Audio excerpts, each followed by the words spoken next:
Hi guys, කොහමද?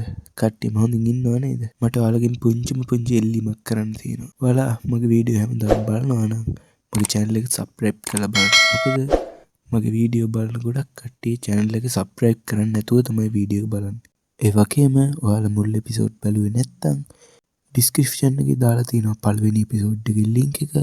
පළවෙනි episode එකේ ඉඳන් පස්වෙනි එපිසෝඩ් එකට එනකම් බලලා මේ වීඩියෝ එකට සෙට් වෙන්න. එහෙනම් අද බලන්න හදන්නේ The 100 Season 1 Episode 7 මේ භූතයා.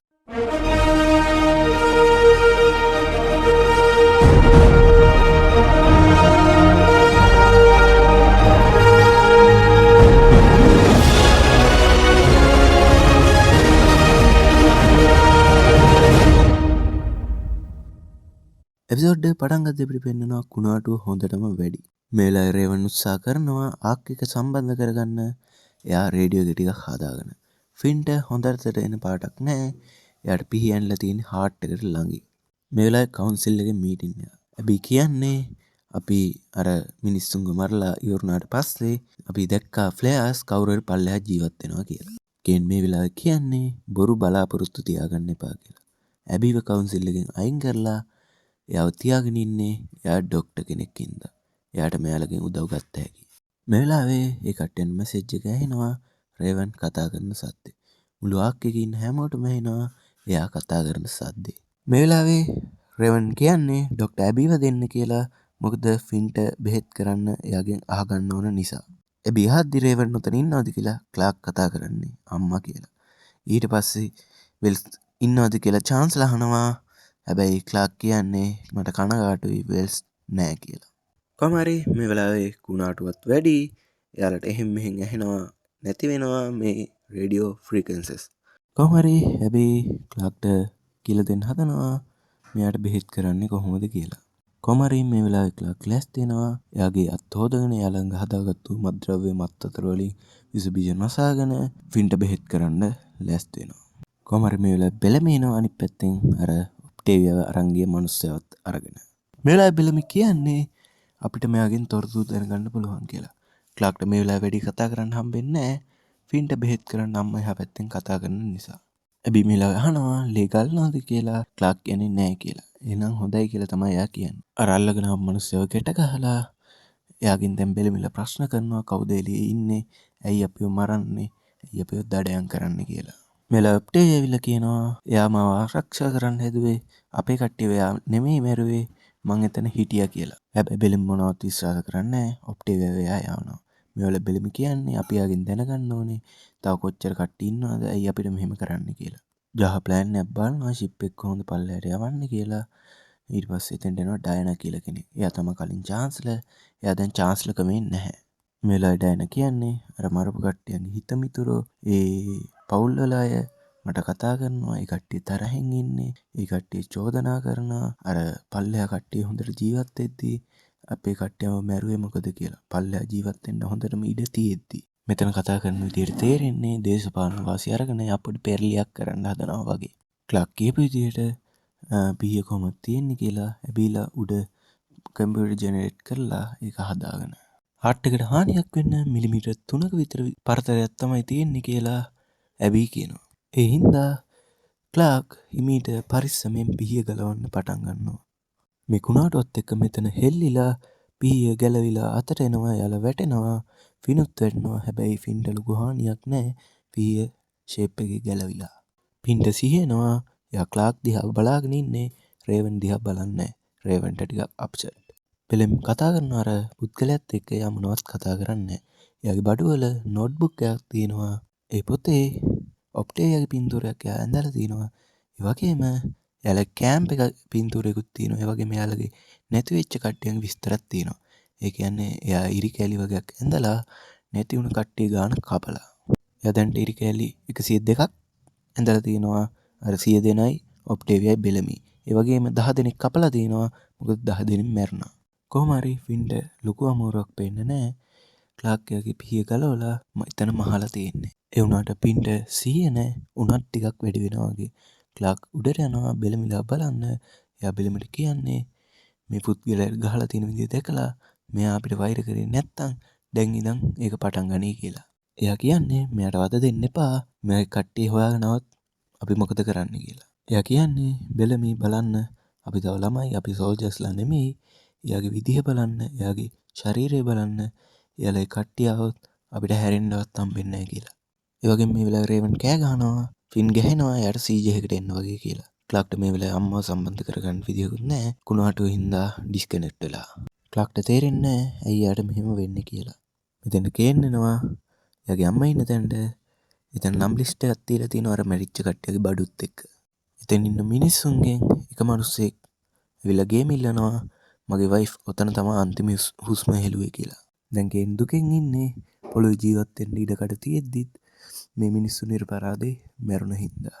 මේ මිනිස්සු කේන්ට ඇටැක් කරන්න හදද්දී චාන්සල් එනවා එයාගේ පොලිසියත් එක්ක. මේ කට්ටිය කියන්නේ එයාට එයාගේ මැරිච්ච මිනිස්සු ආපහු ඕනේ කියලා. මෙතන එක පුද්ගලෙක් ඉන්නේ එයා තමයි වැඩිපුර ගේම ඉල්ලන්නේ. මේ වෙලාවේ චාන්සලර් කියනවා මේ වෙලාවේ පොඩි ඇසෙම්බලි එකක් තියෙනවා හැමෝම එතෙන්ට යන්න කියලා. ඒ කට්ටිය ගියාට පස්සේ කේන් චාන්සලර් එක කියනවා මම දවස් දෙකක් බැලුවා නම් මේ මිනිස්සු ඔක්කොම ජීවත් වෙනවා කියලා. එයා කියන්නේ මම පොරොන්දුනේ මිනිස්සු ආරක්ෂා කරනවා කියලා. ඒත් මට සිද්ධ වුණේ මේ මිනිස්සුන් නිර්පරාදි මරලා දාන්න. කේන් හොඳටම දුකෙන් ඉන්නේ. අපිට අය පොළොව පෙන්නනවා. ෆින්ට හොඳටම අමාරුයි. මේ වෙලාවේ ක්ලාක් තේරුම් ගන්නවා මේ පිහිය විෂ කවපු පිහියක් කියලා. එහෙම විෂ ශරීරගත වුණාම එන ලක්ෂණ තමයි ෆින්ට තියෙන්නේ. ක්ලාක් මේ වෙලාවේ උඩට යනවා අර ගැට ගහලා ඉන්න පුද්ගලයාව හම්බෙන්න. එයා අහනවා මේකේ විෂ කවල නැහැ තියෙන්නේ. මේකේ ඇන්ටිඩොට් එකක් තියෙනවා නම් දෙන්න කියලා. කොහොම හරි මේ මිනිස්සු ළඟ තියෙන බඩුවල තියෙනවා එක කුප්පි ටිකක් එක එක ද්‍රාවණයන් පුරව. ක්ලාක් අහනවා මේ වගේ ඇන්ටිඩොට් එක මොකද්ද? අර ෆින්ට එනපු පිහියේ තියෙන විෂ වලට හරියන. හැබැයි එයා උත්තරයක් දෙන්නේ නැහැ. මේ වෙලාවේ එයා බලාගෙන ඉන්න එක විතරයි කරන්නේ. මේ වෙලාවේ බිලිමි හදන්නේ වද දීලා හරි උත්තරේ ගන්න. ඊට පස්සේ ඔප්ටි එයාව නවත්තනවා. ක්ලාක්ගෙන් අහනවා බිලිමි මොකද්ද කරන්නේ කියලා. ක්ලාක්ට දැන් ෆින්න බේර ගන්න ඕනේ. ඒ හින්දා බිලිමිට අවශ්‍ය දේ කරන් දීලා එයා අයින් වෙනවා. බිලිමි යාගේ ෂර්ට් එක ගලවනවා. 8 පැක් එකක් තියෙන කොල්ලෙක්. ඊට පස්සේ බිලිමි යාට දෙක තුනක් අයින්න ගන්නවා.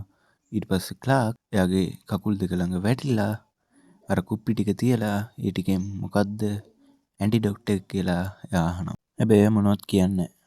චාන්සලර් මේ වෙලාවේ කට්ටියම එකතු කරලා එයා කියනවා එයාගේ බොරුයි දැන් ඇත්ත තත්ත්වය කියනවා. එයා කියනවා පෘථුවියේ ජීවත් වෙන්න පුළුවන් කියලා. එයා කියන්නේ දැන් මිනිස්සුන්ට එයාලගේ ගෙදරට යන්න පුළුවන් කියලා. ඒ කියන්නේ පෘථුවියට. අර ඉස්සෙල්ලා ගේම දපු පුද්ගලයා ආයෙත් බයින්ඩ ගන්නවා. එතකොට චාන්සලර් කෑ ගහලා කියන්නේ මටත් මගේ පුතා නැති වුණා කියලා. මේ වෙලාවේ ඩයනා නැගිටලා කතා කරන්න ගන්නවා. එයා නිකන් හොඳ හිතින් කතා කරනවා වගේ තමයි අපිට පේන්නේ. එයා කට්ටියම සංසුන් කරනවා. එතකොට අර ගේම ඇදපු පුද්ගලයාත් හිමින් කතා කරන්න පටන් ගන්නවා. එයා කියන්නේ මට මේ කට්ටියම විශ්වාස කරන්න බෑ මැඩම් කියලා. ඒ වගේම එයා තව කියනවා මට සමා වෙන්න කියලා. ඊට පස්සේ චාන්සලර් කතා කරන්න ගන්නවා. චාන්සලර් කියනවා ඔයාට අපිව විශ්වාස නැති වුණාට ඩයනාව විශ්වාසයිනේ. ඊට පස්සේ චාන්සලර් ඩයනාට කවුන්සිල් එකේ සීට් එකක් ඔෆර් කරනවා. ඊට පස්සේ ඩයනා හා කිව්වට පස්සේ හැමෝම ක්ලැප් කරගෙන ගන්නවා. ඒ වගේම ඩයනයි අර ගේම ඇදපු මිනිස්සයයි නිකන් අමුතු හිනාවක් දානවා. මේ දෙන්නගේ ප්ලෑන් එකක් තියෙනවා වගේ. මේ වෙලාවේ බෙලිමි ගහනවා අර පුද්ගලයාට. ඒ වුණාට එයා මොනවත් කියන්නේ නැහැ. ඔප්ටිවියා කියනවා නවත්තන්න කියලා. ඒ වගේ මේ මිනිස්සට ගහලා බෙලමිට හැති. බෙලිමි දැන් අර මිනිස්සට උලකින් අයින් හදන්නේ. බෙලිමි කියනවා මේක තමයි අන්තිම අවස්ථාව කියලා. අර මිනිස්සු මොනවත් කියන්නේ නැහැ. බෙලිමි අයින්නවා එයාගේ අතට. ඊට පස්සේ මේ වෙලාවේ රේවන් දුවගෙන එනවා. ෆින් හුස්ම ගන්න එකත් නතර කරා කියලා.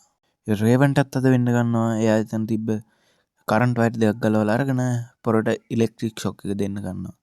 මිනිහා කවදාවත් කරන්ට් එක දැකලා තිබ්බේ නැහැ. මොකද මෙහි කරන්ට් එක නැහැ. මිනිහා දඟලන්න ගන්නවා. මේ වෙලාවේ ඔප්ටිවියට කල්පනාවක් ඇවිල්ලා එයා කරන්නේ අර පිහියෙන් එයාගේ අත කපා ගන්නවා. එයා කියනවා මං දන්නවා ඔයා මට මැරෙන්න දෙන්නේ කියලා එයා කියනවා. කොහොම හරි මේ වෙලාවේ අර පුද්ගලයා ඔප්ටිවියට මැරෙන්න දෙන්නේ නැහැ. එයා ඇන්ටිඩොට් එක මොකද්ද කියලා පෙන්නනවා. ක්ලාක් යනවා ඒක ෆින්ට දෙන්න. ඔප්ටිවියා දැන් අයියත් එක්ක හොඳටම තරහින් ඉන්නේ. ඊට පස්සේ ක්ලාක් රේවන් යවනවා වතුර එකක් ගන්න කියලා. ඊට පස්සේ ක්ලාක් හොඳටම අඬන්න ගන්නවා. ෆින් මට වන්නතෝ මේක කරන්න බෑ. ඔයා ඉක්මනටම හොඳ වෙන්න කියලා. මෙලා කුණාටු පොඩ අඩු වෙනින්ද ඇබි කනෙක්ට් වෙලා අහනවා ෆින්ට කොහොමද කියලා. ඊට පස්සේ ඇබි කියනවා මේක උනේ ඔයා හින්දා ඔයා ගැන ඔයාගේ තාත්තත් ආඩම්බර වෙයි කියලා. මේ වෙලාවේ ක්ලාක් කියන්නේ ඔයාට එයා ගැන කතා කරන්න අයිතියක් නැහැ කියලා. ඒ වගේම ක්ලාක් කියනවා එයා මැරුණේ ඔයා හින්දා කියලා. වෙල්ස් මට මෙච්චර දවසක් ඒක කිව්වේ නෑ මොකද මං ඔයාට වෛර කරන හින්දා කියලා. වෙල්ස් මගේ බැනුම් අහගෙන එයා දුක් විඳගෙන හිටියා මෙච්චර කාලයක් කියලාත් එයා කියනවා. ඒ වගේම ඇබී කියන්නේ මේක වෙන්න තිබුණු දෙයක් නෙමෙයි. එයා කවුන්සිල් එකට විරුද්ධව වැඩ කරා හින්දා මේක උනේ කියලා. ඊට පස්සේ කේන්න පෙන්නනවා එයාගේ අම්මගේ බොන්සයි පැලට වතුර දානවා. අම්මා අහන්නේ ඔයා අවුරුදු ගානකින් ඔය වැඩේ කරේ නෑ නේද කියලා. ඒලා කෙන් අඬනවා එයා අර සිද්ධිය හින්දා දුකින් ඉන්නේ. කෙන්ගේ අම්මා කියන්නේ ඔයා මගේ පුතා, ඔයා හොඳ දරුවෙක්, ඔයා හොඳට වැඩ ටික කරන්න ඕනේ, ඔයා හොඳින් ඉන්න ඕනේ කියලා. ඊට පස්සේ ක්ලාක් ගිහිල්ලා අර පුද්ගලයාගේ ගහලා තිබ්බ කටුව ගලවලා එයාව අල්ලලා පිරිසිදු කරන්න හදනවා. හැබැයි එයා ඉඩ දෙන්නේ නැහැ. ඒ වගේම ඔක්ටේවියා කරද්දී එයා අත දිග ඇරලා පිරිසිදු කරන්න ඉඩ දෙනවා. මෙලා ක්ලාක් එයාගෙන් සමාව ගන්න හදනවා.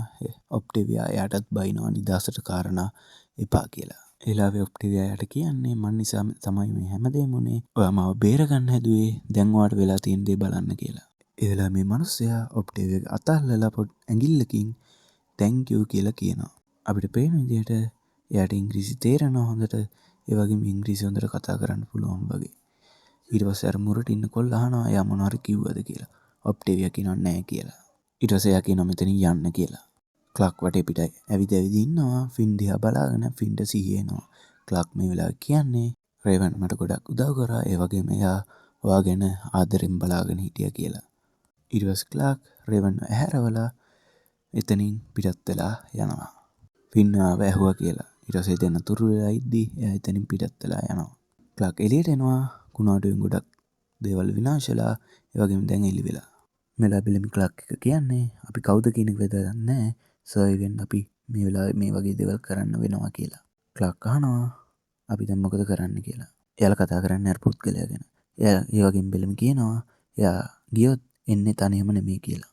ඒ වගේම අපිට පෙන්නනවා ඩයනව එයා කවුන්සිල් එකේ මෙම්බර් කෙනෙක් වෙලා අර ක්ලාක්ගේ අම්මා ඇබී වයින් කරපු එකට හරියන්න. යහමෙලා කියනවා අපේ අක්කගේ මිනිස්සු 1500කට වැඩි ඉන්නවා. හැබැයි ඩ්‍රොප් ෂිප් වල යන්න පුළුවන් මිනිස්සු 700කට විතරයි කියලා. අපි ඉන්නේ ලයිෆ් බෝට් මදි වෙච්ච ටයිටැනික් නවක කියලා. තමා එයා කියන්නේ. ඒ කියන්නේ තව මිනිස්සුන්ට මැරෙන්න වෙයි. අපි බලමු ඉස්සරහට. එහෙනම් මම එපිසෝඩ් 8 එකත් ඉක්මනට අරන් එන්නම්.